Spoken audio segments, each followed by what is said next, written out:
time for me to analyze one of my favorite tracks from OK Computer. And yes, I know this is quite a disturbing one, but I just love it so much, and I can't wait to tell you all about why. This song apparently was inspired by Tom's experiences as an orderly in a mental hospital. And I feel like the music really, really supports that.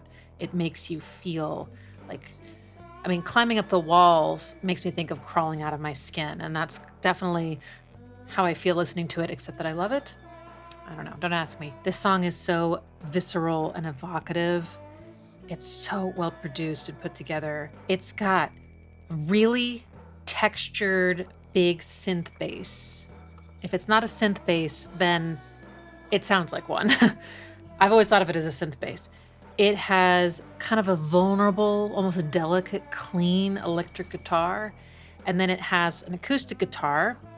It also has really strange sound effects and ambiance atmosphere that, again, kind of puts you off from the very second it starts. The drums are also a bit unusual, I think, that kind of trashy, hollow, faraway snare that it starts with. And then this sort of thumpy tambourine almost feels like you're dropping chains over and over again. Let's start with the bass, because the bass, I think, is the foundation in general, but especially in this song. I think the song is in the key of B minor. You could also interpret it as E Dorian. And that makes sense, right? Because guitars are tuned to E usually, and E is the lowest chord that they get to. So either way, valid interpretations, but it embodies a lot of the characteristics of the minor key that I love so, so much. So it's got this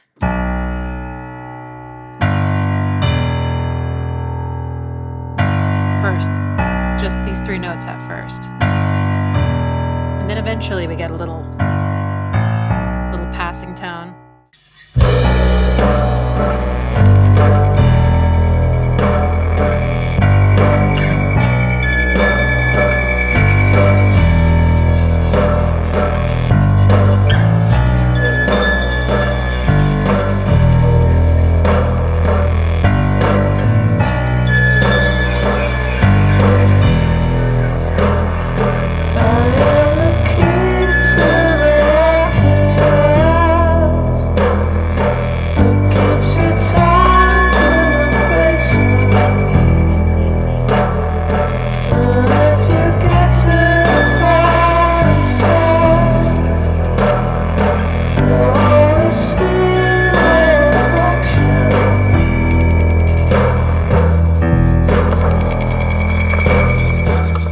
B minor, then G major, then E minor.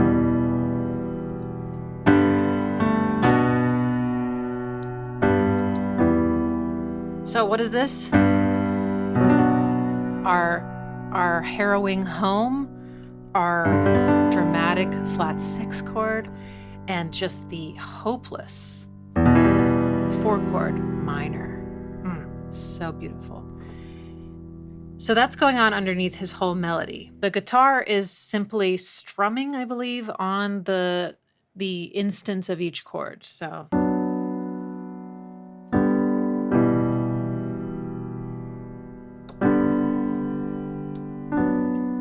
the other thing about this that's cool is that it's very syncopated. So the first chord starts on the beat, but the other ones are all anticipating the beat. So 1, 2, 3, and 2, 3, and 1, 2, 3, and. That's a very Radiohead thing to do. So that kind of throws you off a little bit. You know, you can't just sink into it. You're always a little bit on your toes as it anticipates. The drums, I just love the sound of this snare. I mean, there's no other song on the album that has this. I'm not sure if there's ever been a Radiohead song since that has it, but this just sounds like it's got all this reverb on it and effects, and it's so far away. It's like a trash can lid. It's just so, it just feels like an assault or something. And at first, the drums are just the snare, no kick, really no hi-hats, occasionally a little tom as like a little fill, but it's just that snare. And what's the snare doing? 1, 2, and 3. Sorry. 1, 2, and 4. 2 and 4. So you get your 2 and your 4, but you also get this really strong syncopated accent, which I feel like makes it feel a little different than your standard rock beat. Also, there's no kick, not at first. And then, as I mentioned before, these like chains dropping. At least that's how it feels to me. It's actually just a tambourine, but that's how it's always felt to me. And this song drags, right? It's slow. It feels like the way that Tom is singing and the way way his voice is being processed. You can barely make out what he's saying. The distortion almost makes it sound like he's got just molasses in his mouth. It's so mushy. So there's this struggle, I feel like, constantly, every moment. And I just love that so much. It just, you just like feel the song beyond just like, oh, I'm having like emotions about the lyrics. It's like, I don't know what to do about this. So annoying. So Tom is singing a lot into the minor pentatonic scale. One time, I think it's near the end, he goes... And he leans on it. And it's so, And his vocal melodies also got some syncopated accents too. I am the key to the lock in your house that keeps your toys in the basement. And then at the end of this verse, they kind of stay on the E at the bottom. And you get like a bonus bar or two. I think it might be 2 bars. And it's setting you up for what's next. And you might expect a chorus, but it's a fake out. I can't tell here if he's double tracked and then one of them is a clean signal and the other is distorted, or if it's just the same track and one's distorted and one's clean, or it's a mixture of both. But you can hear some of the clean signal of some vocal and then a lot of distortion from the other. But that's also a conscious choice, right? It's not all distorted. It's almost like you feel as if you should be able to hear him and understand him, but you just can't. Every so often, something will poke through, of course. I'll be there, climbing up the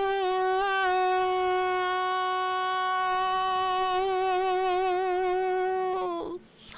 On the second verse, then the kick drum finally comes in, but it's also kind of smashy. Boom, ka, ka. So that also just pulls it all back.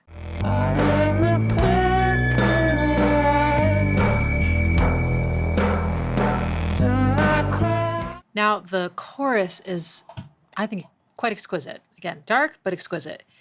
And it's got a few more layers that get added. So for one, the progression is going to now move up instead of down. And it climbs from the bottom up. I won't do it in octaves again, sorry. I'll just go.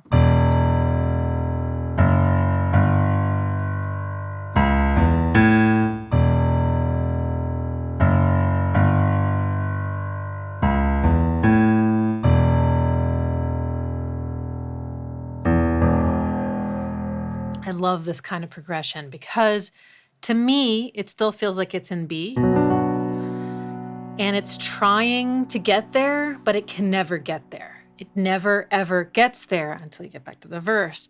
But it's just feels like this wasted effort trying to climb up, right? And meanwhile, the strings start to come in and they are descending. So a bunch of them are on the B, but then some of them start to descend down the scale.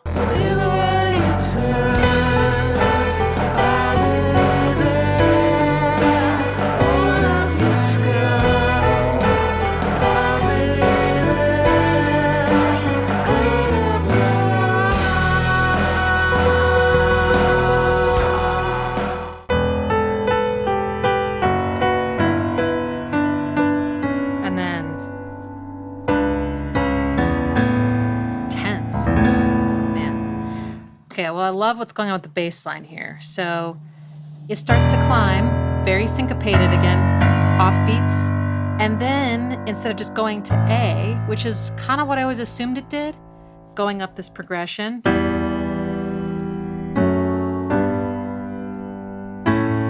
it does this A chord instead. It doesn't hold it down, sorry. Like that.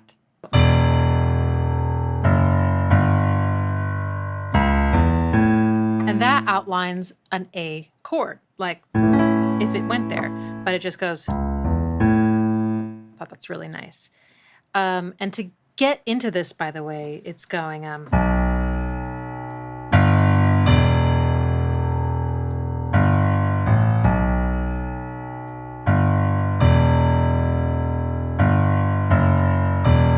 there's still some movement, but it's almost like we're moving. No, we're not. We're actually still here.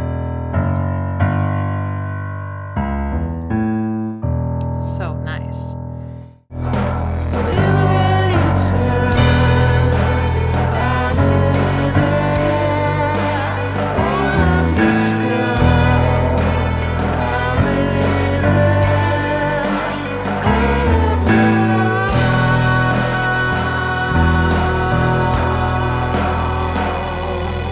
On top of that, I'm not sure which guitarist it is, but somebody's playing lead with that clean, kind of vulnerable, tender guitar tone, kind of just doing like a just sort of going between these two notes in 16th notes. I haven't actually been able to figure out the exact pattern. It almost feels like it could be almost irrelevant when they're playing which note, but it's that duality between them. And that's also keeping you kind of stuck on the B. So that's kind of grounding you while everything's moving up to it but never reaching it, which maybe makes it even like hurt more. But this note supports this one. This is the main note, and this one's like its assistant. Whole step below it. So all that's going on over the strings. And then it ends on this E minor space, which is kind of where you would end up if you fell back down to the very bottom, right? So you never get to reach that top. And then when they do that, Tom sings this note that creates a dissonant interval with the E and the bass and everything else that's going on. Either way you... We got to talk about this, but... Either way you turn, I'll be there. Open up your skull, I'll be there. Clean up your eye. Either way you turn, I'll be there. Hold up. Oh, I can't do it. When I was younger, I thought he was saying, hold up your skirt, which is just as creepy in a different way for a woman. Anyway, but that's what I thought he was saying. And even though I now know that it's open up your skull, my mouth just still wants to say, hold up your skirt. So forgive me. Either way you turn, I'll be there. Open up your skull, I'll be there. Climbing up the walls. It creates this big ninth. It's so beautiful. If I collapse this into an octave, well, almost an octave, and he just leans there, and it's just so delicious. And just, yeah, you can feel the tension and the work. Walls. And then later on, you know what happens with that note. And then you hang out here again, and then dum dum dum dum dum dum. Now we're into the third verse, and there's some really beautiful stuff going on here with the guitars.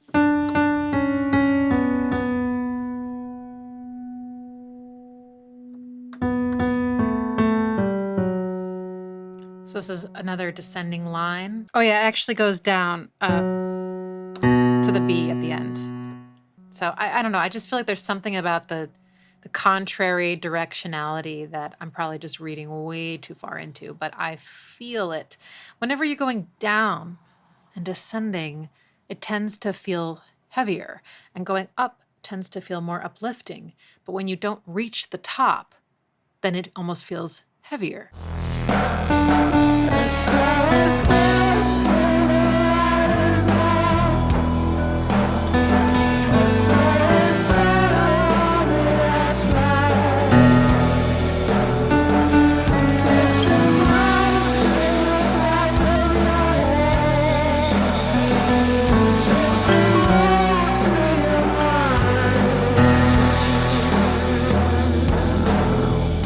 There's this amazing slide that this lead guitarist does after going.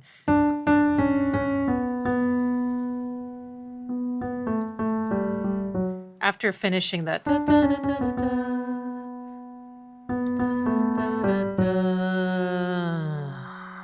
And any kind of pitch bending puts us off just a little bit because it's ambiguous and it can feel scary. And they take that to the max at the end of the song with the strings. In the next verse, this descending line is abandoned, and that same guitarist plays these descending arpeggios. So it goes. Wow, it's so gorgeous. What a cascade.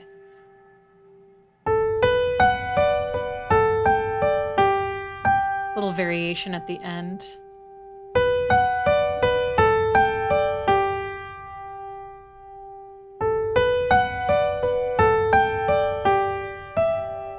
I love that variation. This versus this. This is a sixth. Oh, it's such a pretty interval.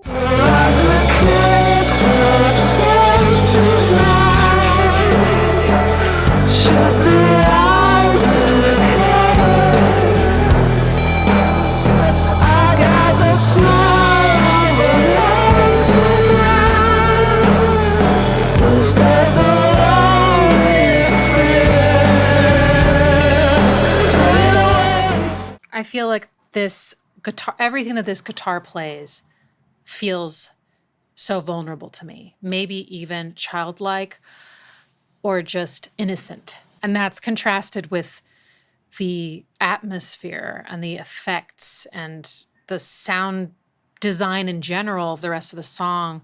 Maybe not the acoustic guitar, but everything else just has that thick, heavy, lecherous, disturbed feeling.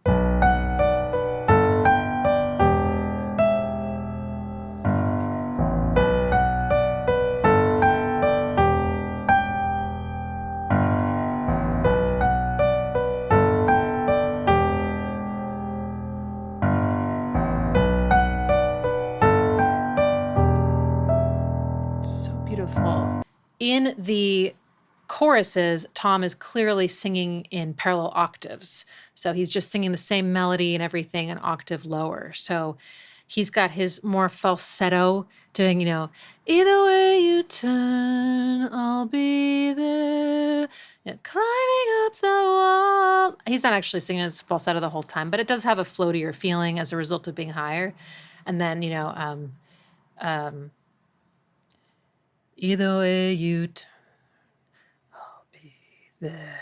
Yeah, I can't sing it. Oh well. So that also has a heavier feeling as a result. It's a nice way to also set the vocal apart a bit from the verse. On this last verse, Tom varies his vocal melody more than he has before.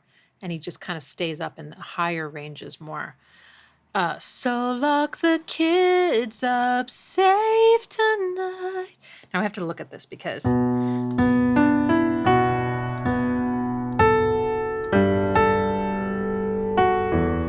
so there's this sound, parallel ninths. So lock the kids up safe tonight. And the way he sings tonight is really creepy. Tonight. He kind of opens up a lot. Shut the eyes in the cupboard. And he does that little ta-da. Well, I've got the smell of a local man. And he just stays up there, and there is a feeling of tension. Who's got the loneliest feeling? This is the first time he sings that note. note, I believe. And that's the second degree in the scale. I talked about that at the beginning. And it's just, oh. Also, it creates a tritone with this bass note. So for a moment, there's a little bit of that feeling, which can have like a hollow, sour feeling. So the last chorus, like in full, leads into the chaos section, right? And you can hear that the drums start getting more urgent sounding because the kick drum starts to come in more frequently. There's a ride cymbal. You know, it kind of feels like it's building to something, and then it releases into, as you know, and there's a big fill. And then this section is so cool. So they're riffing on the chord progression from the verse, and then they go into the chorus chord progression after it. So it's almost like the instrumental section takes over and does the song, you know. But there's what I think is a synth. Sometimes it's hard to tell with them, but I always imagined it was a synth that's doing a lead. It's got a lot of distortion on it, and sometimes it does sound like a guitar. But anyway, you tell me. But it's leaning on a very dissonant note that we haven't heard yet in the scale, which is this one. This is the flat 5 of the scale. You could think of it as the tritone of the scale. And it's an integral part of the blues scale. So it does have a little bit of that bluesy feeling, but it's also just a little bit of a painful note. You know, it's kind of in between notes that we tend to naturally gravitate towards. So they're you know,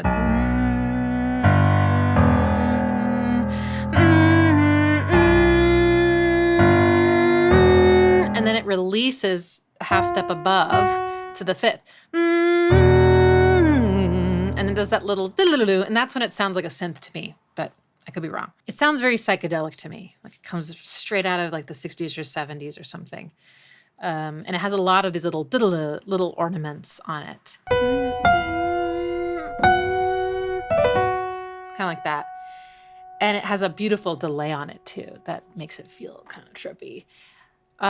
There's now also electric guitar, distorted electric guitar doing the chords.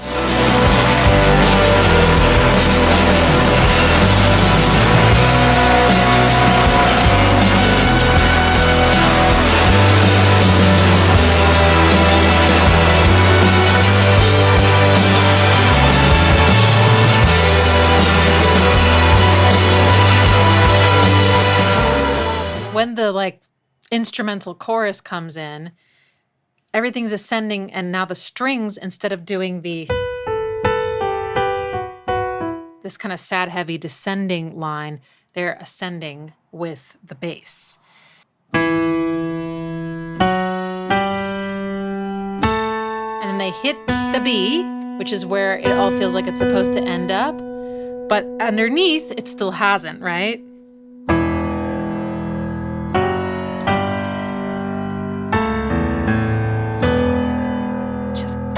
There, and then hits us with this note, and this creates this amazing tense 7th with the E down below. I love that choice because you're already, and then it just stays there. The song doesn't go up any further, it's just stuck at the bottom, right? And this is where Tom is going, climbing up the wall. So he's singing the 9th. This is doing the 7th. Walls, tension up the wazoo. Wall. And then he screams, right? And then the strings all are falling apart. Literally, they're falling down.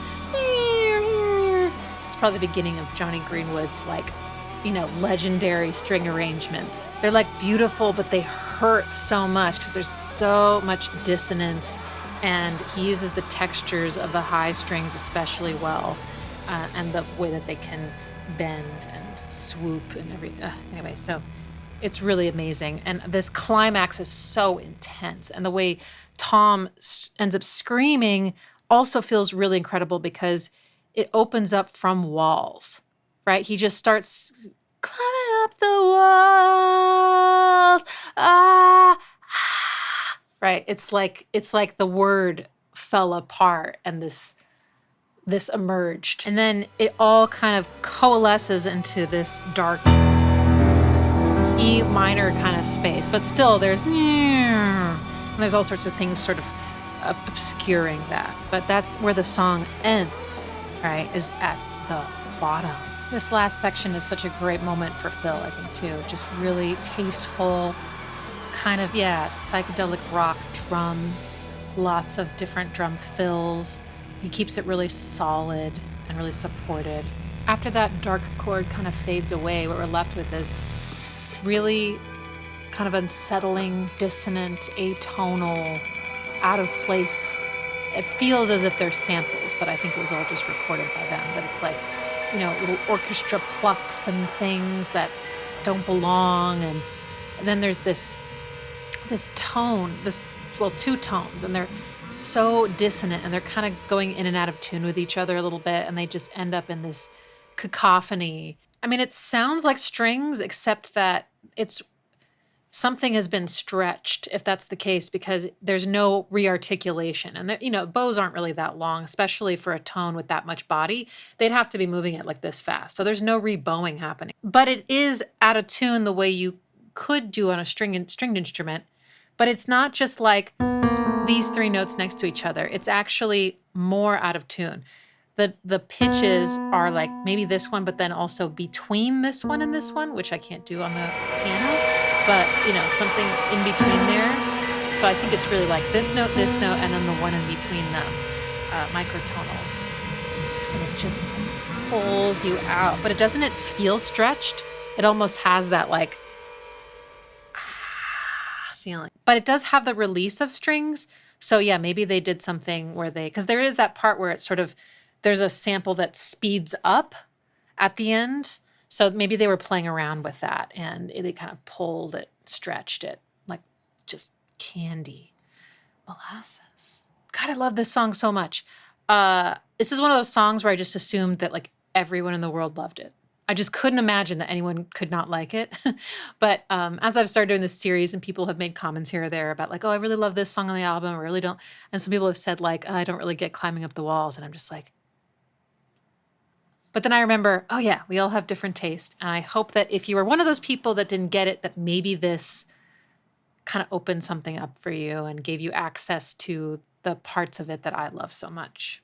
Thank you so much for watching. And if you want to see the rest of my videos on this series, I'm doing the whole album. And so if you go to my homepage, there's a playlist there that says, OK Computer, knock yourselves out. This video was sponsored by my Patreon. I don't do ads or sponsorships. So if you want to support me and have fun and learn stuff, go check it out. You can join as little. We do songwriting challenges. We do all sorts of listening parties. We have an awesome Discord community. It's like small to feel like it's not overwhelming, but it's big enough that there's like lots of stuff going on. Until the next song. I am the key to the lock in your house that keeps your toys in the basement. And if you get too far inside, you'll only see my reflection. So lock the kids up safe tonight. Shut the eyes in the cupboard. I've got the smell of a local man who's got the loneliest feeling. Ooh, I'm gonna add the strings. Either way you turn, I'll be